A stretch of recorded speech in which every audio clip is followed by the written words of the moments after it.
You're watching TVC Breakfast. It's time for us to see the headlines now across Nigerian newspapers. I have with me one of our regulars to do justice to this, Oladeinde Ariyo. Oladeinde, good morning and Happy New Year. Happy New Year. Exactly. I hope you had a great rest over the weekend. Now. TV. Nice one. Let the world know. Oh, okay. That's within us here. Did you know? Very good. Family secret. It's all right. All right, let's begin with the Tribune. Tribune newspaper is where we start from. And it's saying governors to watch in 2022. And there is the list of governors there from the north to the south, to the east to the west. You know, whatever you're watching them for, you have details in there as to whatever they're going to be doing. You know, 2022 is going to be a very busy year, preparing as a build-up to the next year's election. So it's saying governors to watch in 2022. Right, that's Tribune. First News is next, and it's talking about Olubadan. Ex-Oyo Attorney General kicks against Lekan Balogun. That's what First News is saying. Okay, from there, let's go to the Nation newspaper. The Nation newspaper also focuses on the Olubadan. The Ibadan chiefs disagree over succession. Ladoja's lawyer says Balogun not qualified. Kingmakers to allow or to follow traditional guidelines. All right, that's what the Nation newspaper is saying there. Okay, from there, let's go to the Daily Trust. Daily Trust newspaper. It's talking about Bashir Tofa, he writer, politician, activist, laid to rest in Kano. And Buhari governors, ACF, Northern Elders Forum, others pay tributes. Bashir Tofa was the candidate of the National Republican Convention political party that contested with MK Abiola in the 1993 elections. All right, Daily Times. Blueprint newspaper is next. 2 months to his demise, Tofa tells youth, we've almost exhausted our sojourn on earth. Wow. And these are really touching words there from an elder statesman. From there, let's go to Daily Independent. Daily Independent says Southern governors divided on zoning 2023 presidency.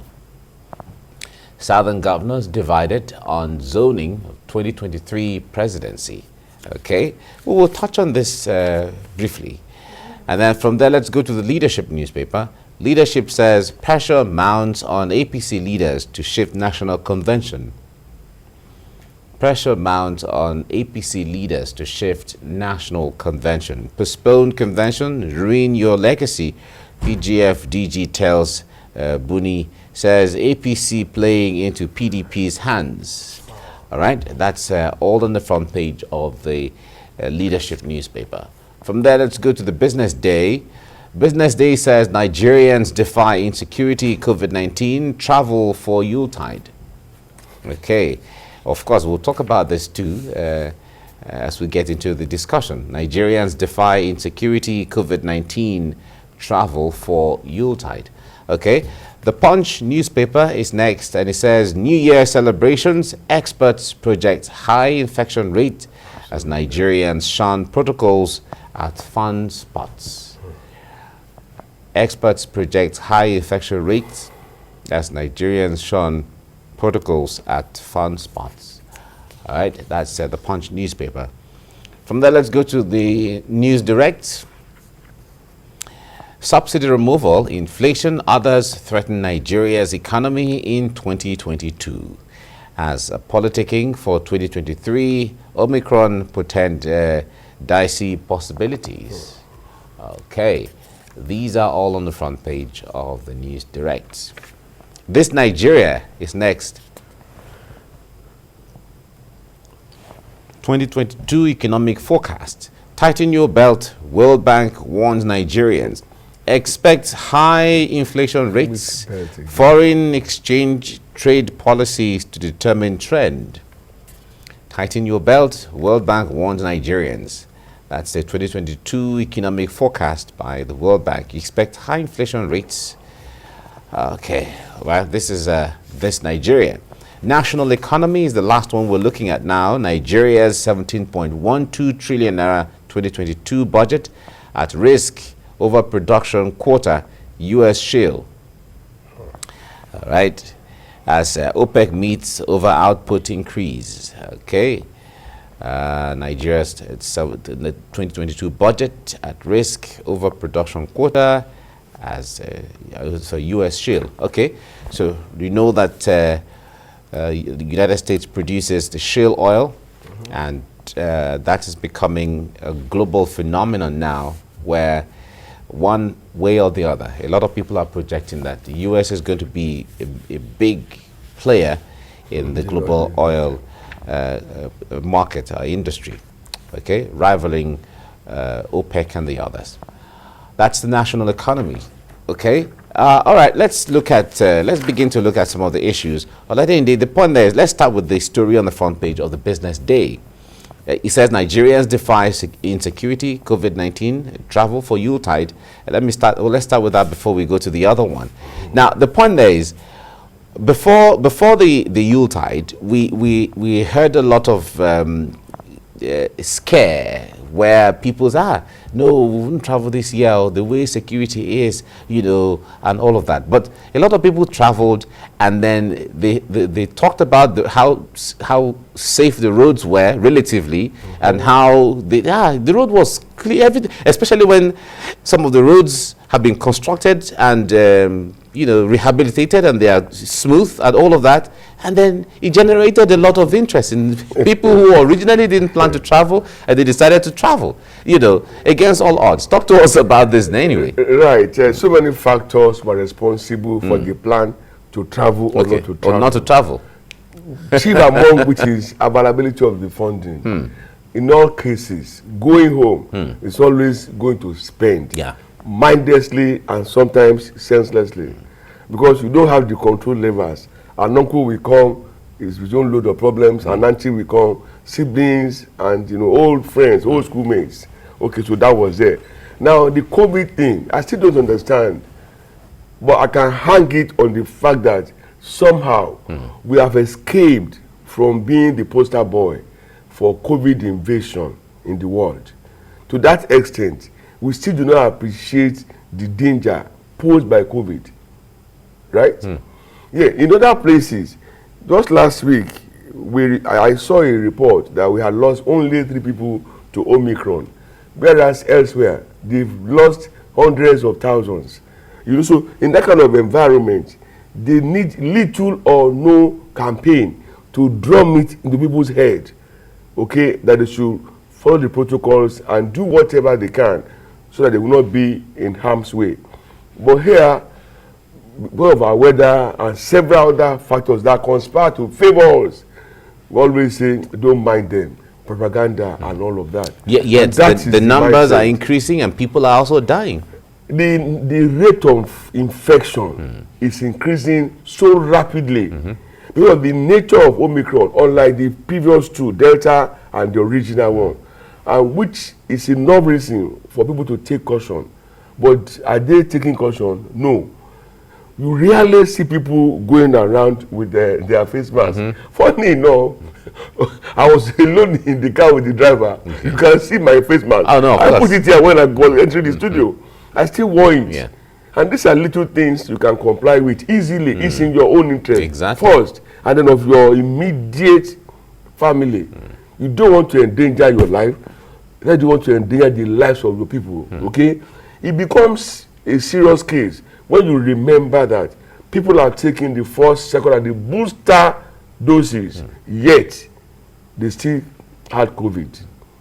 So we just have to continue the campaign and the enlightenment, okay? Reminding people as often as we can, maybe on personal level, community level, state, and all of that. Even family level, because the point there is family members tend to listen to each other. Oh, because we know ourselves. Yeah, exactly. I mean, it's like you and I talking to ourselves. Of course. The point there is, I can imagine, you know, traveling and maybe going to Benin from Lagos, and you have your family in the car. Oh, okay, going to not Benin. Okay, going to Otukpo. All right, going to Otukpo, or going to Makurdi, or going to Jos, or going to Mina. Whatever the thing is, you know, in your car, and then you have your family in the car, and then whatever you tell them to do, they will certainly abide by it. Absolutely. You know, so the family front or the family circle is very instrumental to some of these things. Yeah, because the first of the people you grow up to know are members of your family. Exactly. And you know, those who traveled for the Yuletide will be coming back now. So the rush to there's going to be a rush back now. All of them are coming back. Some already spent their transport money, so they are not about to come back. Okay, but they're not ready to stay in the village. Unfortunately, they're already sending SOS to all cities. Okay, to send some monies for instead of admitting that they were wasteful. Okay. And spend trips. They are now saying, my village people. Yeah, no, of course. You know, the point there is village somebody people, was carrying the car. Village people have suffered, I'm telling you. Everything is village people. Yeah, whether it's working fine, it's not village people. No, at all. Village people are always on the negative from that perspective. All right, let's see the story on the front page of the Daily Independent. Southern governors divided on zoning 2023 presidency. Now, this issue has been on a little while. Recall that there was the first governors in the South had said, oh, no, they have the presidency has to move to the South in 2023. And then coming down to the South, there is the issue of which of the part of the South should it go?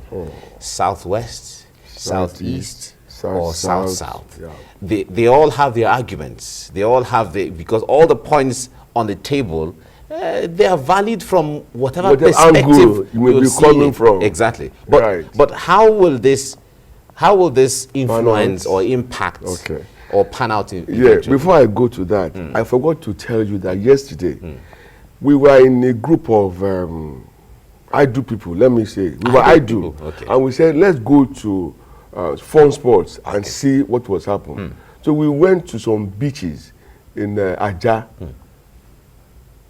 What we saw was alarming. I can assure you, between now and Friday, there will be a massive increase in the number of fresh infections. People mingled so easily, mindlessly, and I mean, the rule was not more than 50, right? We're talking of people in their thousands. Wow. As at the time we were leaving, like 8 p.m. yesterday, some families were freshly coming in. As at 8 I am telling you, it's unfortunate. Wow. So, those of us who move around. And even besides the beaches, we also have the events. Some shows, musical shows, comedy going shows. on with a lot of people. Massive crowd. All the entire halls are sold out. It's unfortunate, but I would still advocate that we take care so that we don't become needless victims of what is not our own creation. I agree. Even before then, even there was a crossover. The churches were 31st to 1st. The churches were packed full. Those of us that refused to leave our doors, we were called backsliders. But the point is, where am I crossing to? For me, the night between Tuesday and Wednesday is just another night. Yeah. It's a mindset. It is human. I mean, that's not good. Now, coming to politics, when you look at our geographical configuration, it is true that whether they agree or not, presidency cannot stay in the north after Buhari's presidency. I mean, it's the truth. Without any fear of being seen as being tribalistic or parochial, the man that was president before Buhari was from the south. And then he came in and he will have spent 8 years effectively. Unfortunately, if he had performed so wonderfully well, perhaps we would have gone to beg him to even remain. Request for a constitutional amendment, okay? And say, you've done so well, carry on. But constitutional amendment. No, I'm saying on the line, yeah, the one constitutional amendment. Yes, for that purpose. But unfortunately, the reverse has been the case. To that extent that even today, the entire North is a war zone, to put it mildly. I would have expected northern politicians to be a lot more bothered and focused on returning peace to their communities as against looking for the presidency. Because most of them today are in Lagos, others are in Abuja. They can no longer go to their villages and towns and communities. Okay? Now, when it comes to the South, there was something we called handshake across the Niger. We have advocated this. I have been a part of the vanguard, they're calling for unity between the Southeast, the Southwest, and the South-South. As far as we are concerned, individually, we rule, we relate. But it's the political class now that is responsible for bringing in schism, telling me that the man from the Southeast is my enemy. And while telling them that this Ofe Manu is not their friends. Unfortunately, it has not given us the grace to enjoy the best of governance. As it is now, I'm not going to suggest any part of the South, but I would be glad if they can put in place a mechanism that will open the door to able, competent, capable, and qualified people, so we can have quality governance. But the argument will always be that every part of the country, anywhere, every state, every local government has someone who is qualified, who is competent, who has the charisma, who has the capacity. Yeah. So the point there is, if we have let us assume that the 774 local governments all have competent persons. So we have 774 candidates. Exactly. If we're just trying to create a scenario. Yeah, I understand. And if we create that scenario and say, okay, there are 774 Nigerians who are competent, who are capable, who have all it takes. But how do we narrow it down to who should it be? Only one. Right. In politics, we cannot discount the place of lobbying, compromises, alignments, and disagreements, and all of that. I think that should be that will play out naturally. Only that it will again foster or not the use of money, whereby people's interest will be paid off or bought outright, and say, what do you want? Go, and then they will go away. In that process, we may forfeit merit. Okay, but if you ask me on a personal level now, no emotions, I would suggest that the Southeast deserves a shot at the presidency. Okay, why do you think so? Since 1999, the Southwest has had its share, South-South had its share. Among the three major groupings that we have in the South, okay, leaving the Southeast. I don't know why anybody would think they are not qualified or they don't deserve to be given a shot. Remember, in 1999, in compensation for the MKO saga, everybody said, let the Southwest present candidates. And that was why we had Olufalaye, from AD, and then Obasanjo from PDP. Yeah, but others will argue that the Southwest in 1999 didn't just get that also on a platter of gold. They worked for it. Exactly. They worked so hard for it, and it was becoming... It looked like if you don't give this to the Southwest, then there might be trouble. Exactly. It's becoming a force in that kind of... It was a force. Exactly. It was a movement. So the point there is, if you argue for the Southeast in this instance, it is also the same kind of thing. Of course, we know it's on record that we've not had... The Southeast have not had their shot. Yes. But the point there is that what is the strategy? Because this thing is always not given on the platter of gold. No, it's never served a la carte. And that's where the attitude of the average Southeastern politician comes to play. Somebody said that if the two parties should say Southeast produce candidates, that there is an inbuilt mechanism for implosion that will make it impossible. Okay? So much that even within individual states, you cannot feel cohesion, which is unfortunate. And I think the earlier they realize that, also realize that it is not how much of strive and struggle. Some things will not come your way, some things will naturally come your way, whereby they can allow compromises in the interest of everybody now, as against me, myself, and I, you know, pursuit. If they can come to that position, maybe others can listen to them. Okay?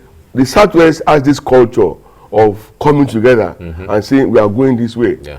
Like already they have their candidates in Southwest, or maybe say candidates now, out of which they will easily choose one without causing rancor. That spirit has to be imbibed by the Southeastern politicians. Okay? So if perchance they are asked to say, okay, let's see who you are bringing, to be able to produce somebody that will be acceptable. You know, as against throwing it open and then causing far more fractions and divisions.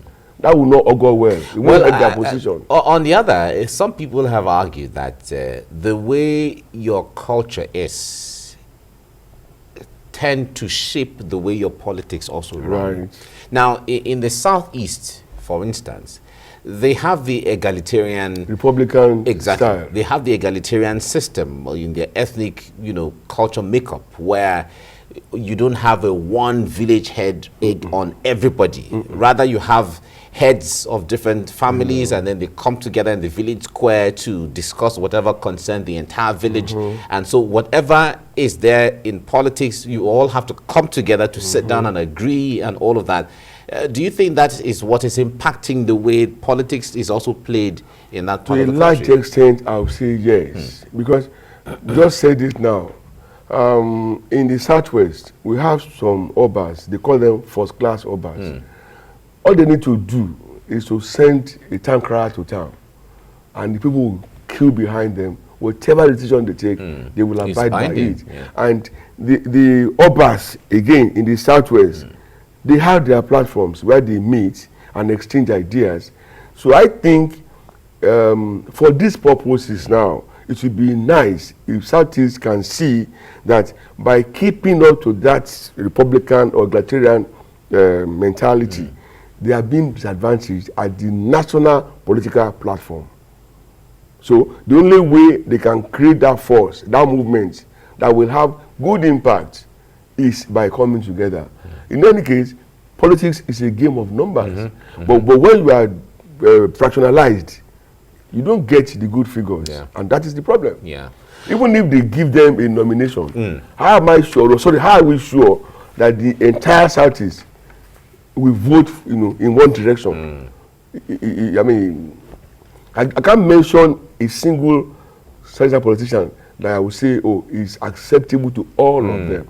From states, from Abia to Imo, the story is different. From Imo to Ebo, you know? These are the challenges. And I don't think they don't know. No, they have a perfect idea of what because they know each other and they know what makeup they are. I believe the leaders in various states, those who have risen to prominence, they know what to do and they're trying to see how they can. It's just that when it gets to the level of trying to lobby others, everybody is so busy, everybody amongst them, everybody is busy, everybody is capable, everybody has capacity sees himself as demand and all of that. So the point there is, why should I listen to you? You know, what are you bringing on the table for, you know, and things like that. So, but it requires a lot of still talking and lobbying together. That was what destroyed Too Young to Run group. You remember? They came together, but they could not agree to say, okay, you take it off. There must be there will always be submission. There will always be compromise. Submission is important. Thank you very much, Oladeinde Ariyo, for your time on the program. Thank you very much. Thank you.